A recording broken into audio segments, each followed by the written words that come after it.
समिती आषाढीच्या बैठकीत गोंधळ। पंढरपूरची श्री विठ्ठल रुक्मिणी मंदिर तत्काळ बरखास्त करावी तसेच अनधिकृतपणे बीव्हीजी कंपनीला दिलेला ठेका रद्द करावा या मागणीसाठी आज दत्ता काळे आणि त्यांच्या सहकार्यांनी मंदिर समितीच्या आषाढी नियोजनाच्या बैठकीत गोंधळ घातला। काही दिवसांपूर्वी काळे हे मंदिरातील गैरव्यवहाराबाबत उपोषणास बसले होते। त्यानंतर आता मंदिर समिती बरखास्तीसाठी समितीच्या बैठकीत गोंधळ घालण्यात आलाय। पूर्वी मंदिर समिती बरखास्त व्हावी आणि बीव्हीजी कंपनीला जे अनधिकृतपणे टेंडर दिलेलं आहे ते या ठिकाणी कॅन्सल व्हावं म्हणून आम्ही उपोषण केलं होतं, आंदोलन केलं होतं।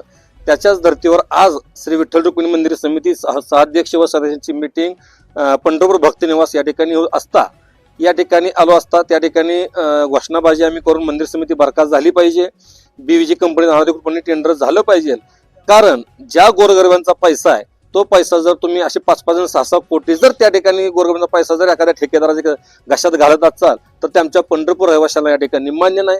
टेंडर प्रक्रिया हीच कॅन्सल करून पंढरपूर शहरातील तालुक्यातील अनेक असे विठ्ठल भक्त आहेत, सेवेकरी आहेत की त्या ठिकाणी फ्री कॉस्ट ऑफ त्या ठिकाणी काम करायला ते तयार आहेत आणि सुरुवातीला वार्डन अधिकारी म्हणून त्या ठिकाणी ही फ्री ऑफ सेवा त्या ठिकाणी चालू होती। मग पांडुरंगाची सेवा करण्याचा जर मान आमच्या पंढरपूर रहिवाशांना तालुक्यातील रहिवाशांना जर मिळाला, राज्यातील लोक तयार आहेत, तर मंदिर समितीनं ही टेंडर जी प्रक्रिया आहे ती ठिकाणी राबवते, ही टेंडर प्रक्रियाच बंद केली पाहिजे।